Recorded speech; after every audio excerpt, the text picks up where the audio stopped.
So rather than all the hand-wringing that we have in already, developed, mature economies like America about inequality, where there's this sense that, the pie is suddenly finite, we're fighting over the spoils. In Asia, they know the pie is going to continue to grow. So let's just make it more inclusive.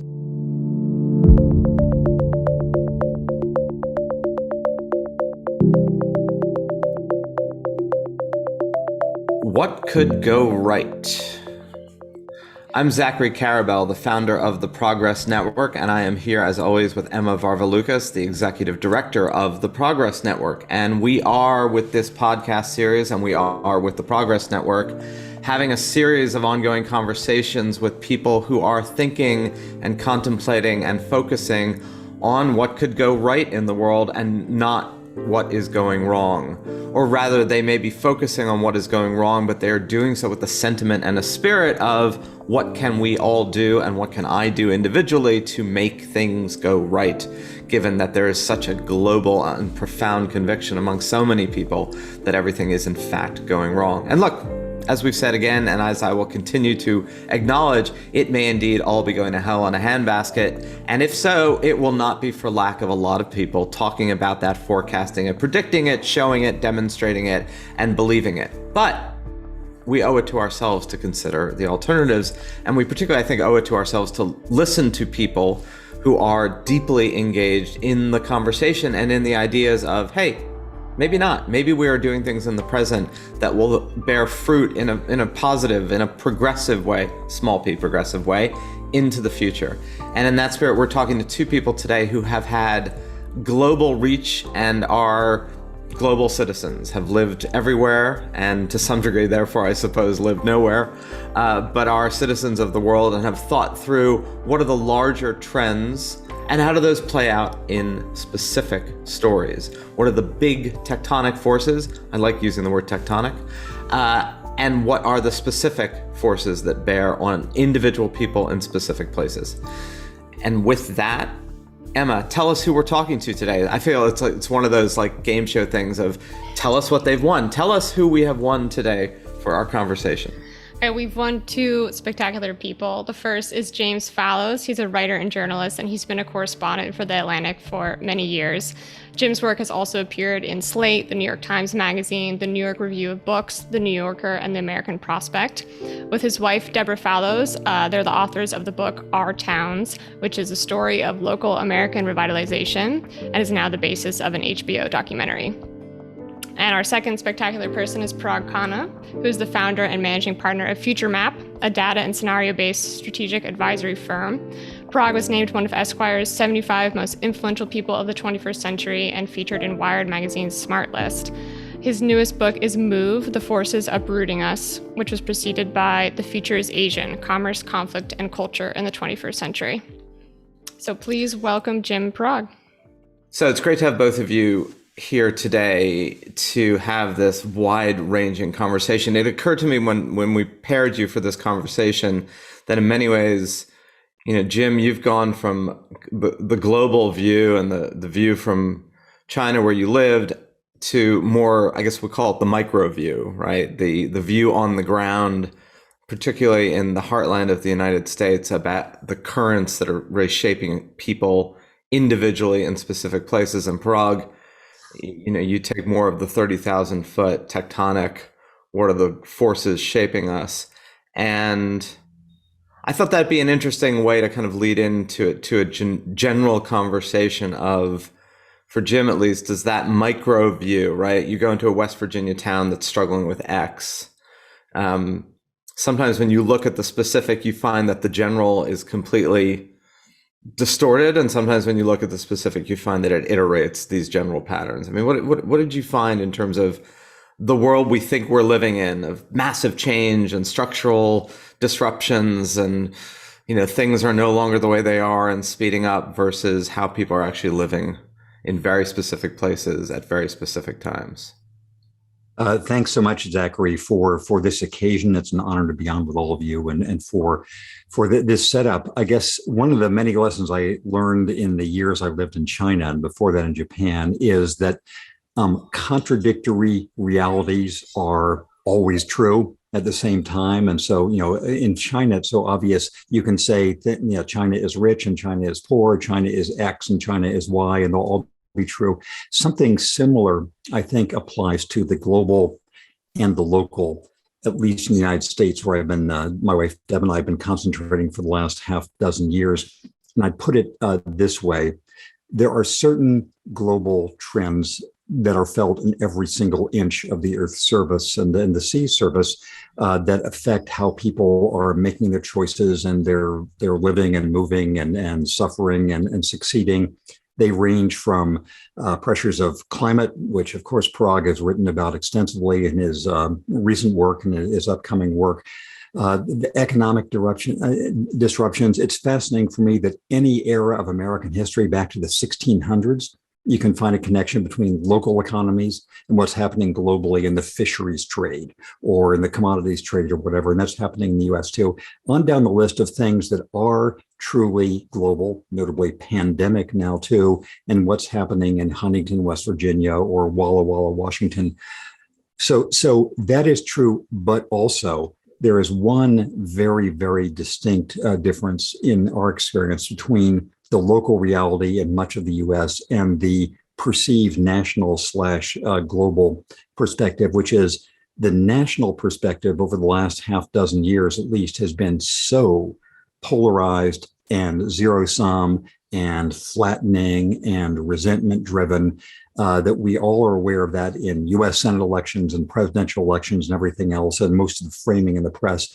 And that, in our experience, is not how it actually feels in much of the daily reality of not just smaller town, but just sort of American life, of people thinking, I need to raise my children. I need to do something about the roads here. I need to think about my parents who are sick, et cetera. So the main contradiction that we found between what people think about the country and how the country thinks about itself on the micro level is that people think the rest of the country is going to hell and in this practically civil war, but they don't think that as much about where they actually live.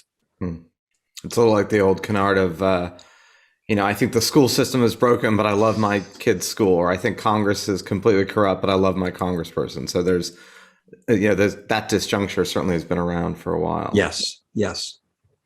Parag, I'm curious yes. maybe how you might talk about that interplay in terms of Asia, since you focus a lot on Asia and focus a lot on the sort of opposite narrative of Asia to the US. Of course, it's not exactly apples to apples comparison there, but, Jim was just talking about this very popular national narrative in the US of like, we're going to hell in a handbasket, we're in the decline. But in Asia, are things felt grim? Do things feel grim in that way or no?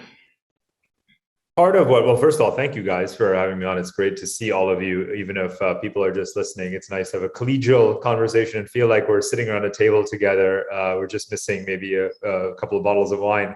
But well, it's collegial. It's collegial for now, Parag. I would love to add the bottles of wine, though. That sounds great. Yeah.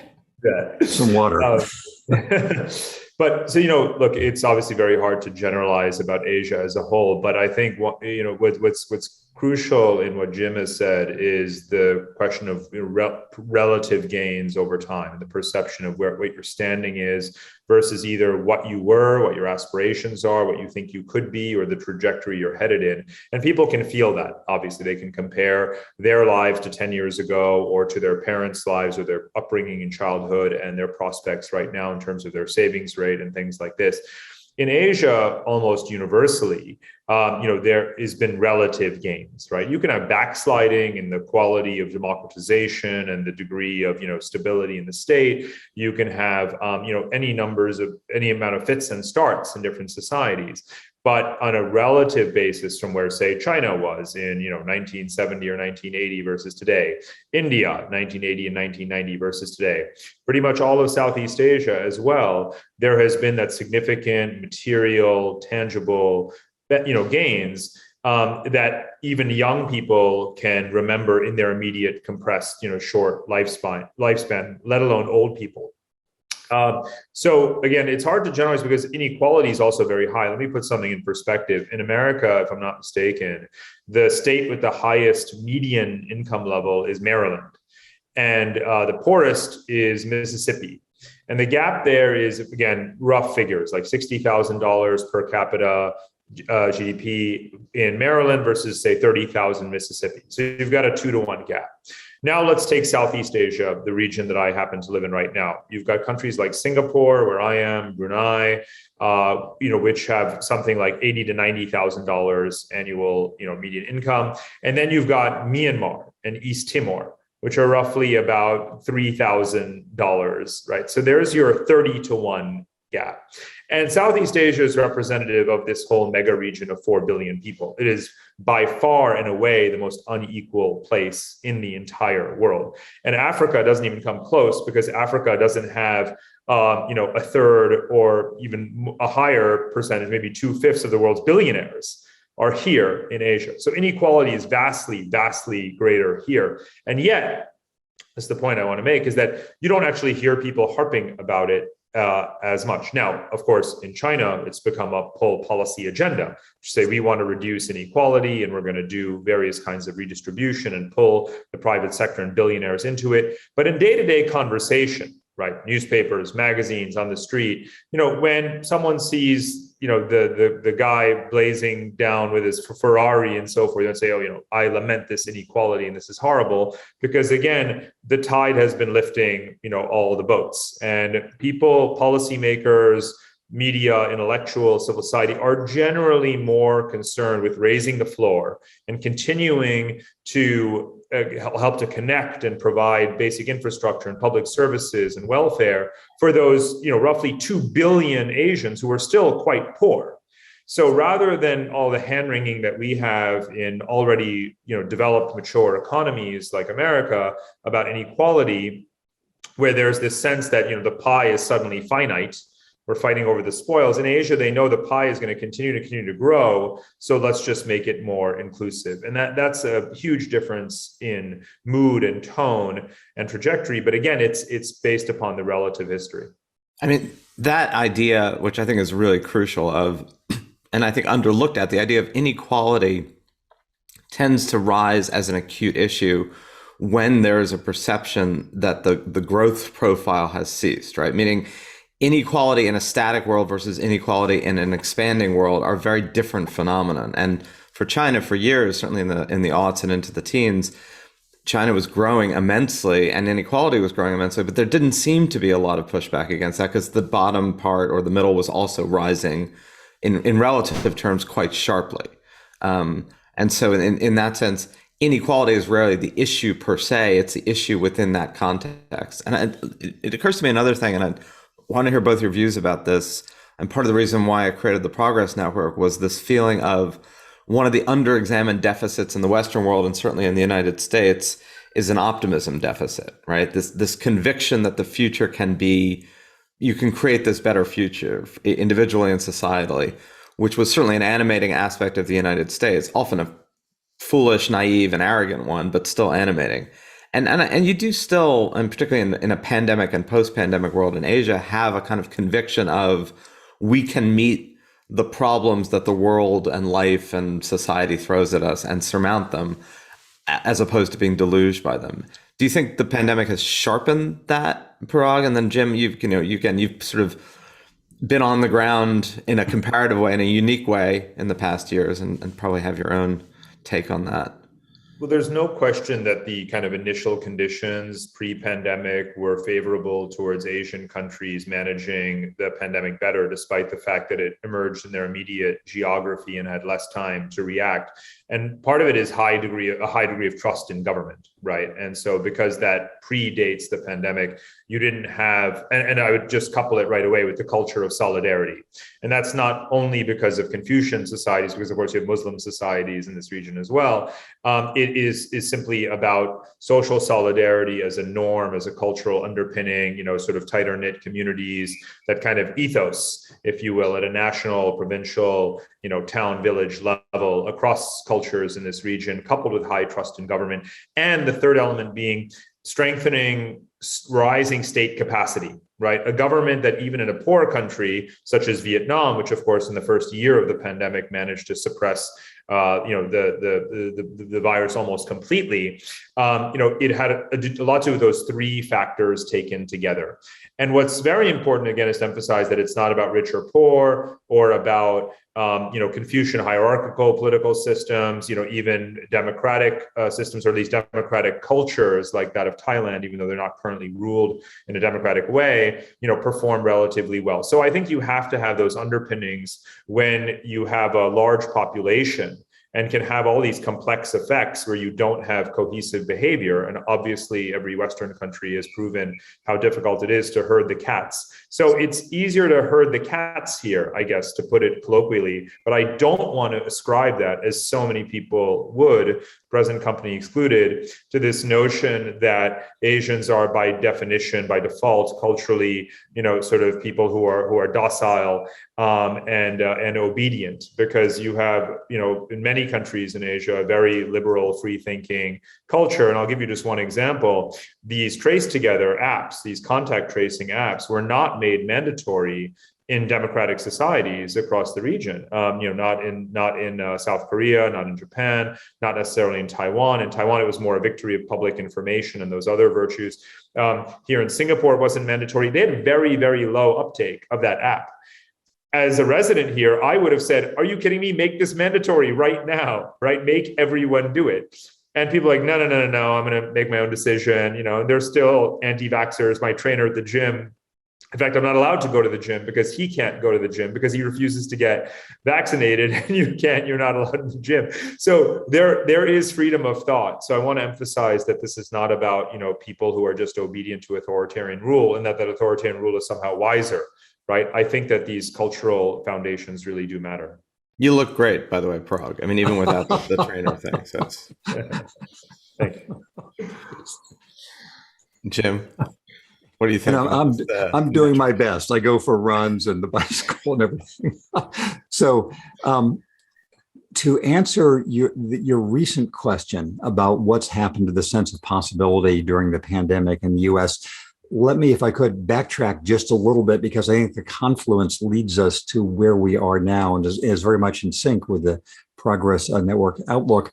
My sense is that at every point of its history, the U.S. has been marked by some kind of improvisational, can-do, Tocquevillian type spirit, and also by catastrophe and disruption and challenges and things that are terrible. And if you go through almost decade by decade, you see these things coinciding. You have, in the Andrew Jackson era, you had this uprising against the plutocrats of those days. You had the nightmare of the Civil War in the 1860s. You had the whole grim history of the late 1800s we're aware of the corruption and the original Gilded Age and the beginnings of Jim Crow and the seeds of the Klan and all that. And just decade by decade through American life, you have these objectively really bad circumstances.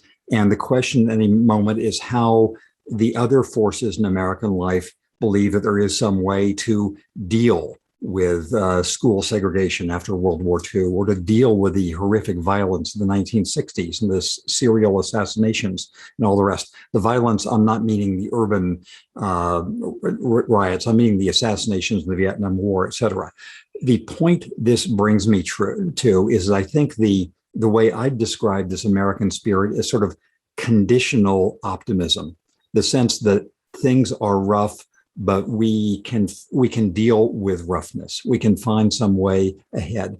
And what Deb and I have noticed in the last year and a half during the very unequal effects of the pandemic, some people just being locked down and seeing lots of Netflix, some people being sick and dying and having to go out to their service sector jobs, is a striking community sense. Many places we've seen that this is a chance to do some things anew, for individuals to think about how they want to live their lives, for employees to think about, do they want to have these kinds of jobs anymore? For large communities of people, where do they want to live? Where do they want to raise their children? For other communities, how do they become sustainable, et cetera, et cetera? And so I think there is the chance for, from this year and a half of disease and the political abyss, and a public health nightmare, and now what, 600,000 plus US deaths and all the rest. I think there are many places a sense of what might we do differently, which has been the case in a lot of these other marker moments in US travail. I don't know, Emma, do you find in your world a broad spectrum of conditional optimism or conditional apathy? In which world in particular? The world of people I know in the US? Pick a world. I don't see a world of conditional apathy. I do see a world of maybe conditional, like, I'm tired of this.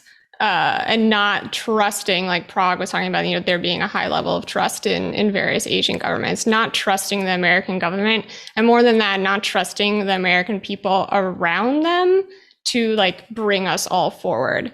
And I do think that maybe that's, harkens back to what you mentioned in the beginning of the conversation, that might be true at a national level, but maybe not true when it comes down to, like, your actual neighbors or your actual school people. I was wondering, Jim, if you think that there is any kind of a turning point with the development of vaccines in the US, because the US certainly seemed to be in a very deep, dark place in the beginning of the pandemic. And then there seems to be this kind of regeneration of hope and the US as a world leader and that kind of thing with the vaccines. Do you think that helped at all?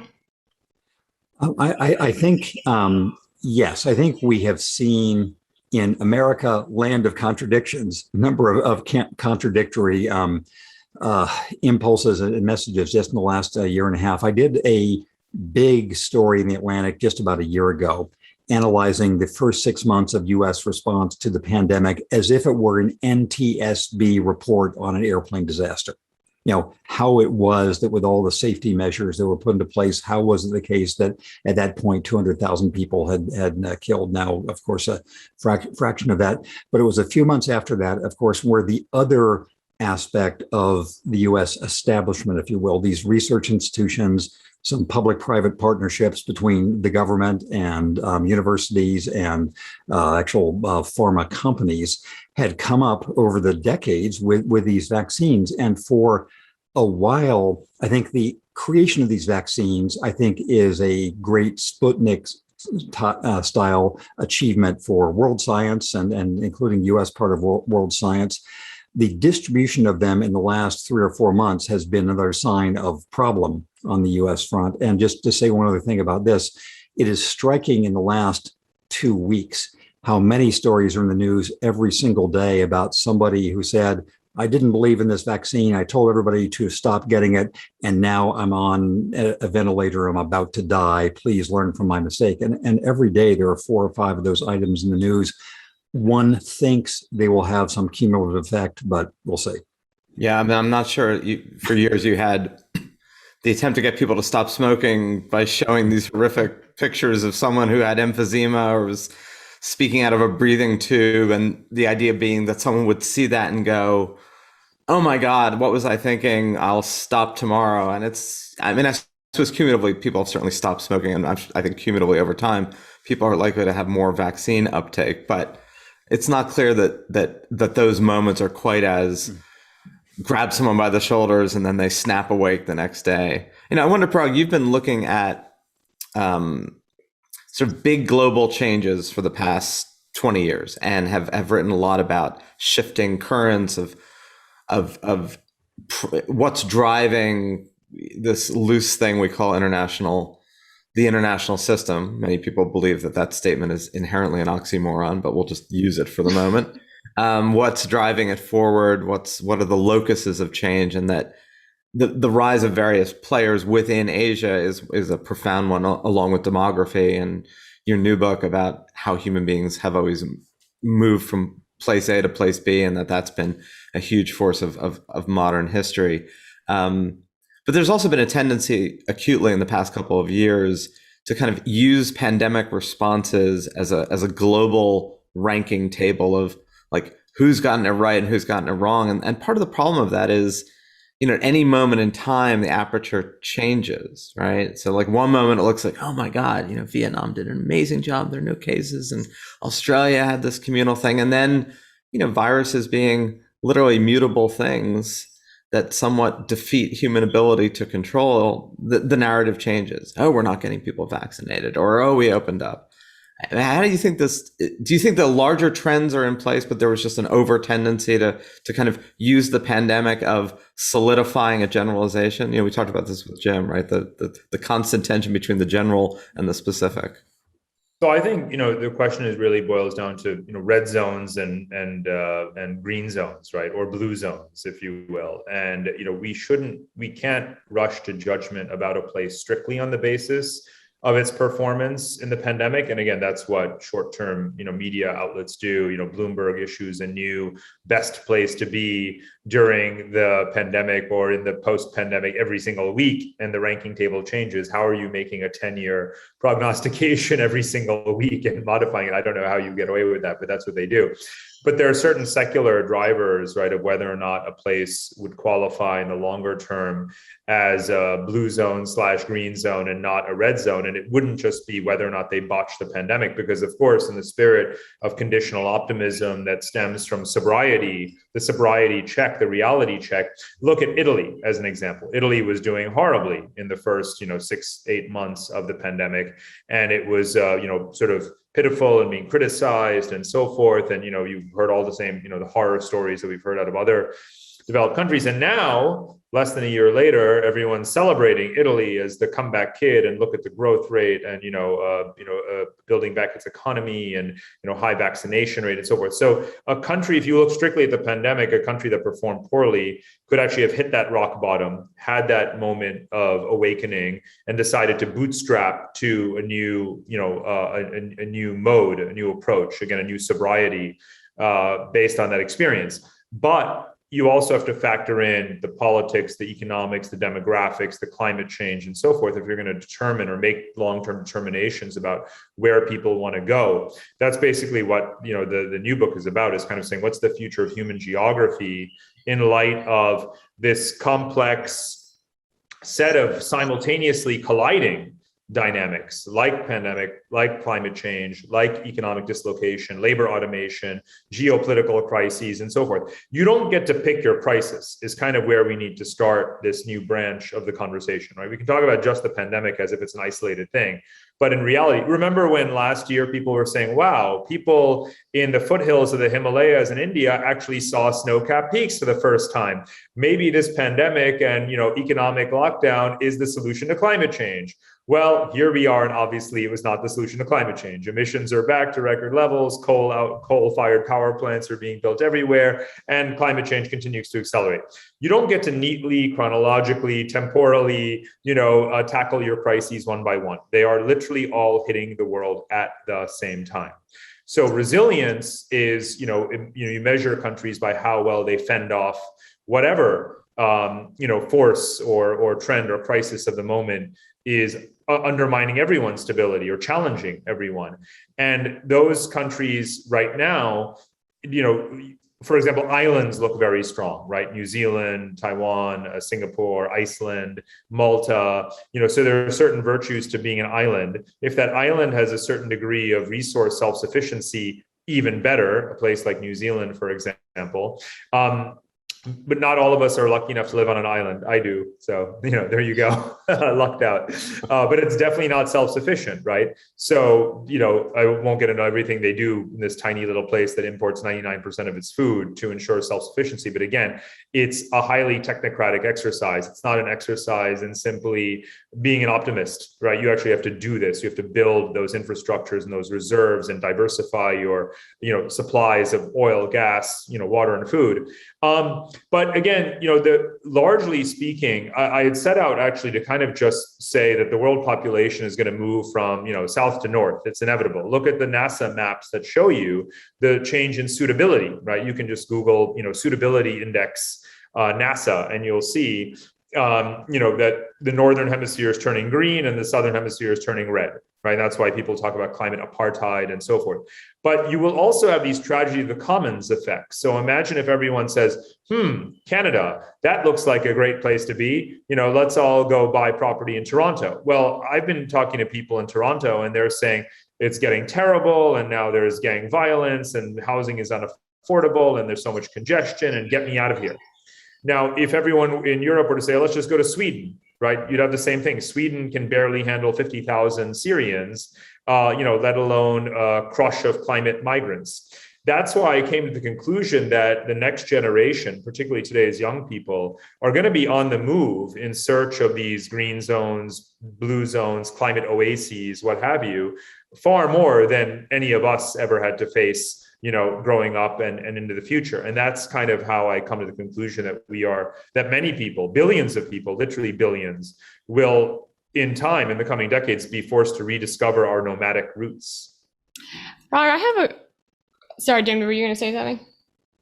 I have a little add-on to that, but I can wait my turn. Go ahead, please.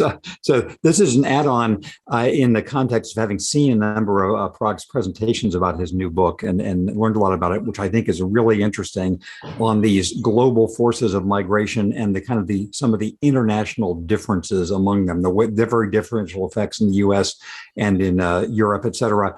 A particular U.S. implication I wanted to mention is I think that through U.S. history, this kind of real sort of mixing up of where people has been a constant. I mean, we can think again of the 1880s of people moving from Europe towards the West. We can think of the 1910s, the great Black migration from Mississippi and Alabama up to Detroit and up to Chicago and places like that. The 1930s, when many of my forebears were forced to move during the Dust Bowl. The 1950s, when people moved to the West Coast, of California. I think something like that is underway right now, too, in the U.S. I think we're in the middle of another one of those decades when the landscape is going to be rearranged for climate reasons, for pandemic reasons, for cultural reasons, et cetera. So there are those marker decades in specifically U.S. history when people figure out where else they would like to be. And I think one of those is happening right now, I believe.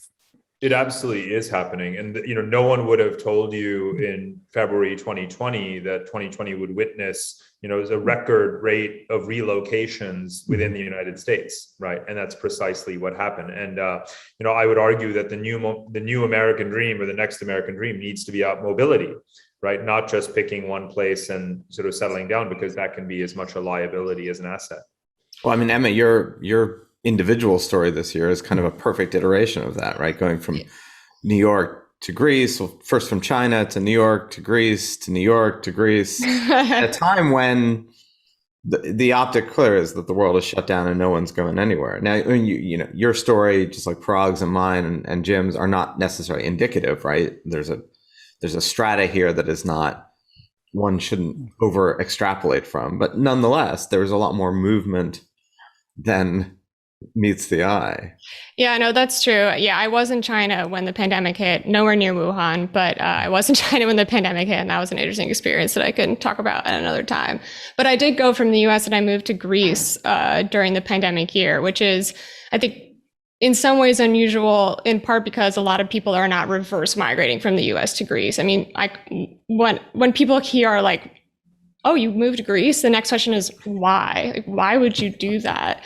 And, that ties into the question that I was thinking about asking Parag, which was, how do you see cultural attitudes keeping up pace with this future of migration? Because, Greece is a place where the problems of immigration and emigration are very fraught. You have a huge brain drain. And on the other hand, they're literally building a wall right now to protect against refugees. Protect, it's a terrible word. That's how it's viewed, though. And a lot of Greeks, if you looked at them in the eye and said, by the way, like the future is going to be migratory, there's going to be a lot of backlash around that, So I'm just curious how you see, is it something where like, well, it's going to happen and like attitudes are going to have to change, or is there going to be more of an intentional change that we could sort of push? Depends on where, and it depends on even within a country, the demographic. What I found is that if you survey, millennials and Generation Z, you find that their attitudes track much more closely to each other horizontally, globally, rather than within their own country, right? And so you have a real breakdown in the idea of a national ethos or set of national values. So young people around the world, are pro-migration, therefore mobility, connectivity, sustainability, not for rootedness, national identity, patriotism, and so forth. I have a section of the book about conscription. This was one of the most fun chapters to write. I looked at every single conscription policy everywhere in the world, and you will barely find a place where the rite of passage of an 18-year-old male is not trying to escape conscription at whatever price. And I just had a hilarious time looking at the things people do, the bribes they'll pay, the injuries they'll fake, the places they'll flee to avoid military conscription, even in places that we think of as being more nationalist or even patriotic, even than we are, right? In America. So there's that example. And then if you look at European countries or Western countries more generally, there's a wide divergence in attitudes. Let's remember Canada. Right, Canada is at this point, sort of importing on a net annual basis more permanent migrants than the United States is, with 1/10 the population, which is incredible, right? So 400 to 500,000 people a year on year, with almost no interruption. They're on pace to have more than 400,000 this year, for example. And then you've got obviously Southern European countries where, again, even if you have a divergence in attitude between old and young, you and your friends, in Greece versus the elderly, ask yourself who are going to be the voters in the next 5-10 years. It obviously isn't the elderly, right? Even in Eastern Europe, where you've had the strongest populist sort of anti-immigrant sentiment. The irony is, of course, those are the most rapidly depopulating countries as a result of brain drain. And also there's been this self-correction. You can see it in their most recent elections, whether it's at the urban, municipal level or at the federal level, where, governments like Viktor Orban and so forth, they don't tend to last very long, long enough for us to agitate and self-flagellate about them for a few years. But ultimately they fizzle out, and that's exactly what's happening, because they don't allow supply and demand to govern their immigration policy, and they don't have a skills-based or sector-based approach the way they should, the way Canada does, the way lots of other countries do. And ultimately, that's the policy that prevails. If that weren't true, we wouldn't actually have the multi-ethnic societies that we have today, right? So ultimately, the force of mobility, of migration, of movement always prevails. It has for the last 100,000 years. It would not be wise to bet against it, especially when you're talking about, it's embedded in your question, kind of, our outlook. When you look at every single Western country, barely any of them have above replacement fertility levels. It's only because of immigration that they have a tax base at all. And this is only going to get more acute. We are hand-wringing about this now, but it's particularly in the next 10 to 15 years that you have the highest or the accelerated mortality of the baby boomers. Right. And that leaves, even more of a challenge in the pension systems, tax base, labor markets, and all these kinds of things in the next decade. So I think pretty much every country is, either kicking and screaming or through some kind of revelation going to come in. And Greece, by the way, has huge skill shortages. Greece has shortages in agriculture, of all things. It has shortages in manufacturing. It has shortages everywhere. And yet not you, but Greece and other countries are repelling migrants who they could just as easily integrate into the labor market. So yes, I'm being, very pragmatic about it rather than looking at the identity politics. But the problem with starting from the presumption of identity politics is that it is genuinely a wrong assumption about some kind of, sort of immutable national ethos that simply breaks down the second you look at the generational divide within a country. And just one last thing, Germany, which is the anchor, obviously, of, European Union and the largest country. I've lived off and on in Germany for 30 years. And when I was actually a teenager, there was a right-wing party called the NPD. Doesn't exist anymore. Just a few years ago, I was on a sabbatical living in Berlin, and everyone was afraid about the AfD, right? The Alternative für Deutschland. And they were considered the right-wing anti-immigrant party. What you're about to have in this year is that a coalition led by left parties, the Greens and the SPD and so forth, are going to be taking over the government, and this AfD is nowhere to be seen. So the stuff that gets us all worked up, whether it's Viktor Orban or the AfD or the Golden Dawn in Greece and so forth, or of course in Italy the Five-Star Movement, that's just off the top of my head. It never really lasts. Sorry, one more thing. Britain, Brexit. Because this is the one everyone can relate to, right? Identity politics and immigration were central to the Brexit vote 5 years ago. Today, right now, as we speak, it is easier to get a visa into the UK as a migrant than it was before Brexit.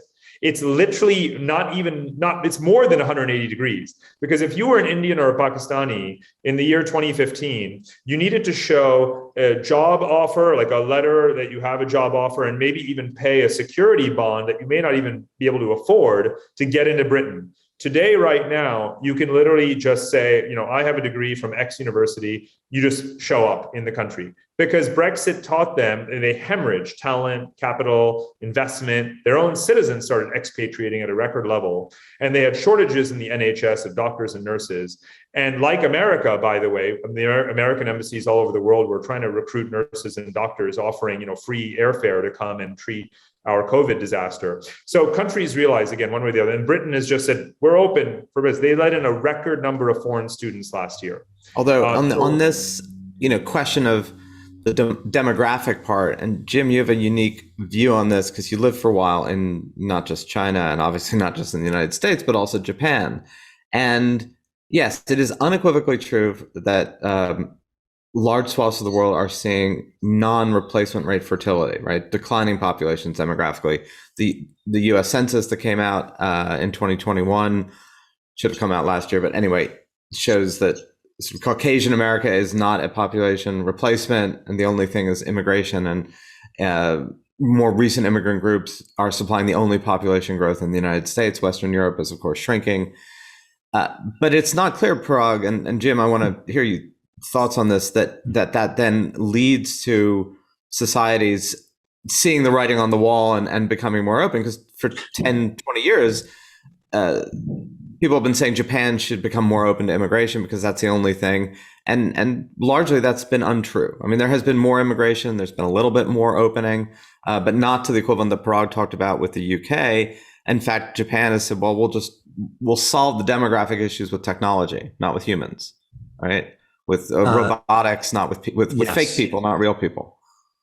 So I was thinking, Zachary, I'd been thinking of that same comparison. We lived in Japan for about 4 years in the 1980s during their boom era, actually had our kids, young blonde kids, go to Japanese public school, which was a enlightening experience for them. And Japan, since those days, the population of Japan in those days was about 120 million or so. I think it's on a path to go below 100 million, their population, and perhaps down to about 85 million, because the whole ethos of Japan, sort of cultivated for a long time, has been we Japanese and those other people. And it's part of what gives Japan the elegance and the functionality and the cohesion and all the rest it has, but it makes it more resistant to all the kinds of changes that you all are talking about and Parag was describing. And this, on the other end of the spectrum, I would place the US, which I think is uniquely well positioned by its combination of scale and history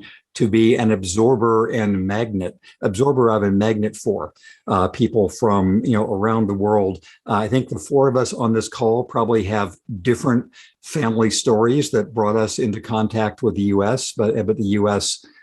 In different ways has absorbed people from different backgrounds. My fundamental principle of U.S. inequality and prejudice has been the axis of American history is, of course, the axis between Black people, mainly brought here as slaves, and other people who were not brought as slaves. And that through the waves of history, new groups, quote unquote, the Irish, the Germans, the Italians, the Greeks, the Poles, the Jews, the Czechs, whoever, they all were seen as alien and the other when they arrived. But 2 or 3 generations later, they are part of the sort of, they have been Americanized, and all that panic of the 1910s. What was that all about? I think the Black-white divide remains the axis of our politics.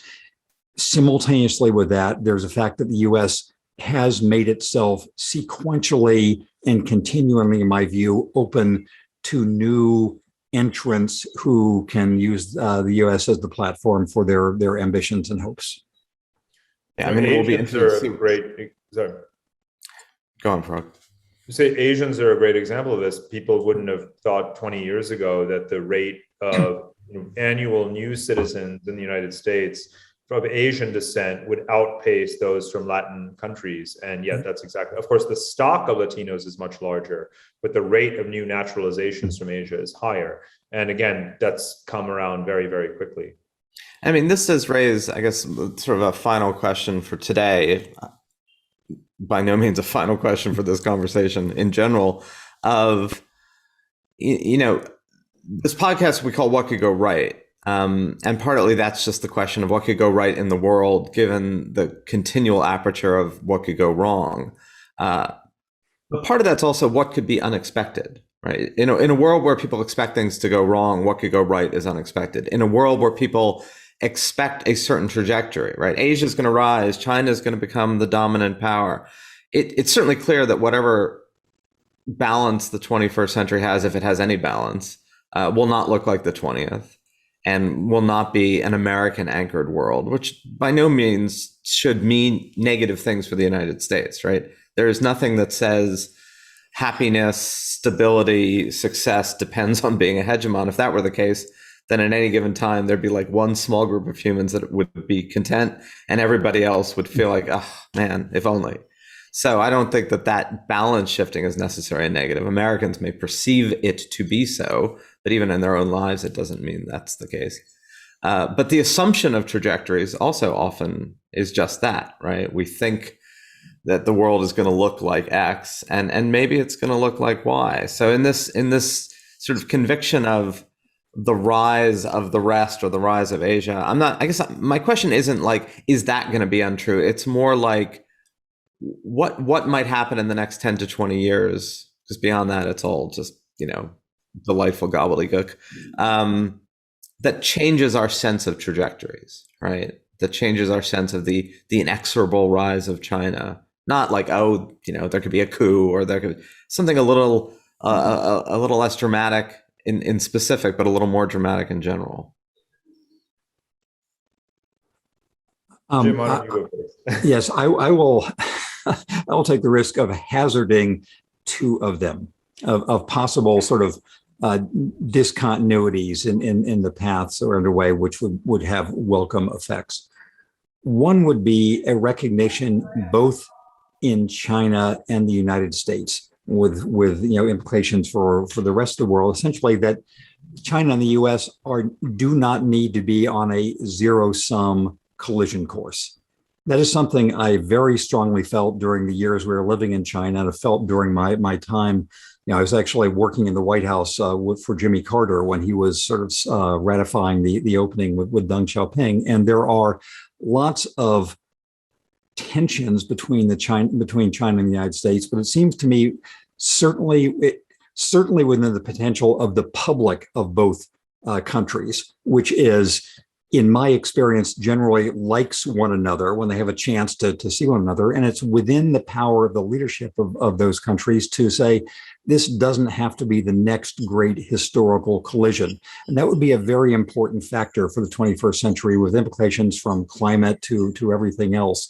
The other discontinuity is 2 years ago, none of us in the lay public could have imagined that a vaccine for this new pandemic could have been, or several vaccines could have produced so well, so quickly, and so effectively, setting aside how they get administered right now. But the fact that they exist is, by world scientific standards, almost a miracle.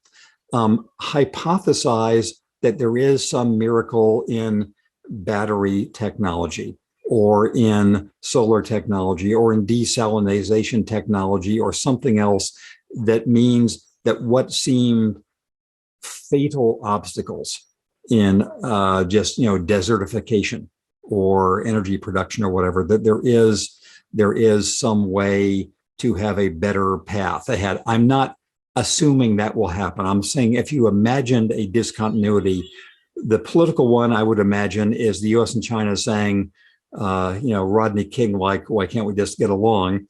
That the technical one would be some counterpart to the mRNA vaccine, saying, here's something that seemed insoluble, but actually there may be a solution. So those are my what could go right offerings.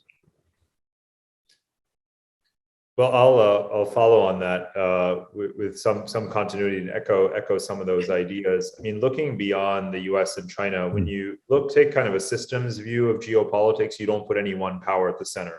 So it's a complex system, and in the spirit of what Zachary said at the beginning, this is actually unlike any previous century when you think about geopolitical order. Well, I take that very seriously because it's true, and most people just kind of say, "Oh, that's a throwaway line," but ultimately it's all about who's number one.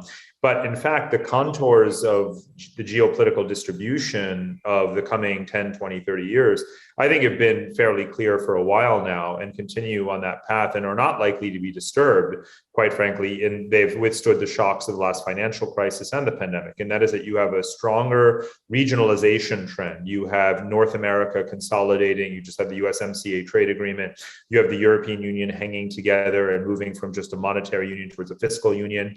Within Asia, you have a multipolarity. Yes, China is sort of first among equals or even unequals, but there is this coalition of many other Asian powers, be it Japan, India, and others that have formed the Quad and other constellations to restrain China and to pursue their own interests. So not only is it a multipolar world globally, even Asia itself is multipolar. And that's not the kind of landscape we've really ever had historically with a truly globally distributed sort of equilibrium. And equilibrium sort of connotes that you have some degree of stability, or at least these self-correcting mechanisms, embedded. And even if there were a US-China war over Taiwan, or a collapse of North Korea, or one of the other scenarios like a conflict in the South China Sea, that doesn't mean that the conversation stops and there's some big reset. You'll continue to evolve a new equilibrium, a new dynamic among the numerous powers in the world, including Russia and Saudi Arabia and India and Japan and Australia and so forth, that tend to be ignored in these conversations that are very US-China centric. So I actually, even as someone who's kind of obsessed with geopolitics, I actually don't lose sleep over this, because 5 years ago, when every conversation began with, China, Belt and Road is China's plan to, assert unilateral hegemony over the world with this assumption that it would succeed simply because it wanted to. Well, today, no one's saying that, because people were not appreciating that the reactions to China's action are more important than anything China did, because China itself evoked these counter coalitions and so forth. And the entire post-colonial world is always very attuned to neo-mercantile behavior, such as China's. And you were going to have this self-correction mechanism that is kicked in many countries, including client states like Pakistan and so forth. So I actually believe very strongly in the stability and durability of a distributed multipolar system. And that's fortunately where we're headed. So that should be good news to everyone, even to the United States, because it could mean that you will have these self-stabilizing mechanisms, not always peacefully, mind you, right? You may have violent settlement resolution of certain disputes, but then that dispute does go away, even if it's on unfair terms. So I think that's important. And then to echo Jim's point about technology, right? I mean, we are getting there with some of the critical technologies around energy or water desalination, and doing so through sustainable renewable energy, and decarbonizing various industries. I would just say this is more of a recommendation than sort of a sort of genuine sense of optimism around this. But we are right now with COP26 around the corner. We're a bit not overly focused, but we focus exclusively on climate mitigation, for which to some degree it is too late, right? We should continue to do everything we can do to decarbonize industries, and maybe even consider geoengineering projects. But adaptation is something we have to face every single day already. It can't wait till we've cut emissions to zero, right? Louisiana today cannot wait until 2060, when China says it will have shut down all fossil fuel power generation, right? So we're not investing enough imagination and enough energy and resources into adaptation. And adaptation means, how do we help each other as humans to survive the next 5, 10, 20 years? And one of the reasons we should do so is because we need to have this new appreciation of the fact that the world population is reaching a plateau. This is not a Malthusian situation we're in. The peak world population will probably be reached in the year 2035 or so, and it will likely be less and it will be less than 9 billion people. So I do hope that a new kind of ethos can sink in, and it will not be universal by any stretch of the imagination, but incrementally, that, having more migrants, having climate migrants, resettling, large swaths of the world population is not going to lead to being overrun in this, sort of incessant way by people from the developing world, because literally there is a finite number of us that will exist in the immediate future. And therefore, for the sake of the continuity of our species, we actually need to have a little bit more kind of, planetary solidarity. So that would be my hope and my plea. Yeah, I mean, again, this is, I think, the conversation we're going to increasingly have over the coming years, which is that the demographic future of the 21st century is so unlike the past 250 years. And it's going to throw many things out of whack, expectations of economic growth. Why should there be economic growth if there are fewer people? But also many of those negative expectations out of whack. The Malthusian one, right? Oh my God, the world is going to sink under the weight of resource constraints and too many bodies. That narrative made a lot of sense when that trajectory seemed to be the one. But human societies have a devilish capacity in a both twinkling of the eye and a negative way to confound expectations. And I like the fact that we're ending on this idea, which, Jim, you articulated earlier and in a lot of your work, that multiple truths can be true simultaneously, and you as a storied newsman who also, I think, got very tired of the news, like Parag had said about geopolitics.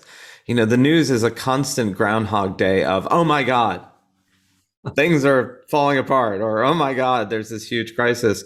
And then, of course, you wake up the next day and presuming the world hasn't in fact ended, you're on to the next oh my God, with nary a reference to, as bad as it was yesterday, we're still waking up tomorrow and there's a world to go on. And you've moved from being at the epicenter of that, I think, and gotten very tired of it, to an awareness of, we can actually tell many stories simultaneously if we have a mind to. The news may not have a mind to, but that doesn't stop us individually and collectively from doing it. And in Prague, your sort of essential points of, what seems like such a huge deal in the moment is a pebble in a pond relative to these larger forces that are going to be with us a lot longer than what's the recent outcome of the Hungarian election, or the Kosovar independence movement, or even whether or not the dictator of North Korea has or has not shed a few pounds. So I think just keeping an eye on that, and the degree to which the two of you continue to force people to keep an eye on that is absolutely essential. And I'm delighted to have you part of this endeavor, and also just to continue to watch and listen and learn from what you both do. So thanks so much for having this conversation with Emma and myself today. Yes, thank you. I am so grateful for this conversation today and for the larger work you all are doing. So we're glad to be your colleagues. I wouldn't say fellow travelers, since that had connotations from the old days, but we're happy to be your friends and allies in this effort. Aye, aye. Thanks much. Another fascinating conversation. Do we feel we now have a handle on the tectonic forces shaping the world for the next century? I don't know. I feel winded. I feel like we went through a lot and it was an hour, but it felt like a lot less time than that. But I was really glad at the end that both of them mentioned the sort of like almost miraculous advances in technology that we've already had with the vaccines, and that we may have in the future with other technologies, because it made me think of what you were saying, Zachary, about in our narrative, we have this optimism deficit, but in people's actions, people are incredibly optimistic. I mean, like, people, jumped into the problem of COVID, if you're looking at it from the scientists who developed the vaccine, like with unbelievable optimism. And it really worked out in all of our favor. And yet somehow that doesn't sort of like travel over into what we actually say about each other. And that is also a cultural moment. And by cultural moment, look, this could last decades, but it is still a cultural moment where if anyone ever wants to go back, you can now do this easily online and try to look at some of the magazine covers of Fortune and Time magazine and Life magazine in the 1950s. And they are full of this kind of golly gee willikers. We're going to harness nuclear energy to power cars. And, it was a kind of, in retrospect, really naive optimism that every single human problem would just be ineluctably solved by the end of the 20th century. And you had this belief too with the World's Fairs at the end of the 19th century. Today, even with the incredible development of vaccines in a time frame that no one thought was possible, it's just not seen as particularly cool or smart to extrapolate good things coming from just that alone in the future. As if somehow you can't be caught in public extrapolating really good news going forward. And look, it might not happen. And no one, there are no guarantees, but I'm eternally and continually struck by that.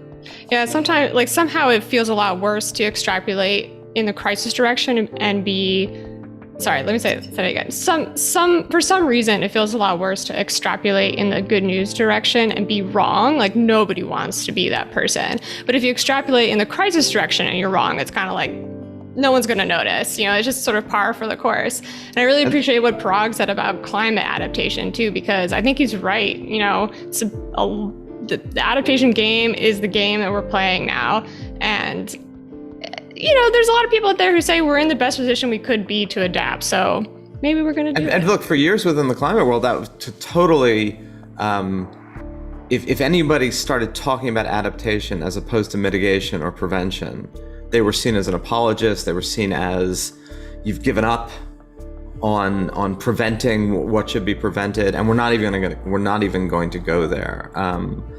And look, I don't know that cultural moment's going to shift anytime soon, but to the degree that you can call it out, and you're totally right, Emma, it's like there is that deep cultural feeling of you don't want to be that person, right? You don't want to be that person saying that things might go well when in fact they don't. Whereas there's very little negative blowback of forecasting Armageddon.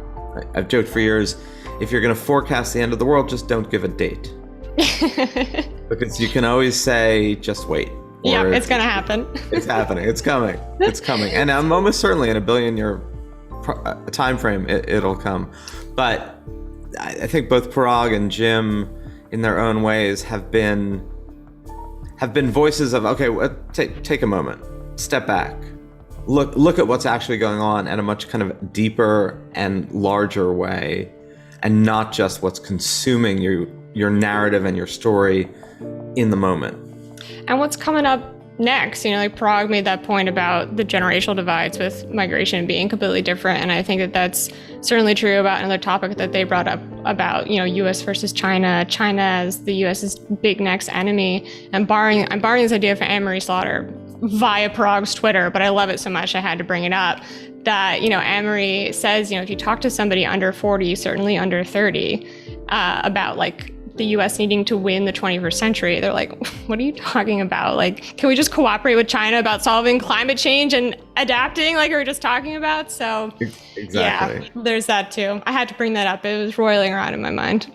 Absolutely. So it's been a great other conversation. Thank you, Emma. Thank you, Zachary. To be continued.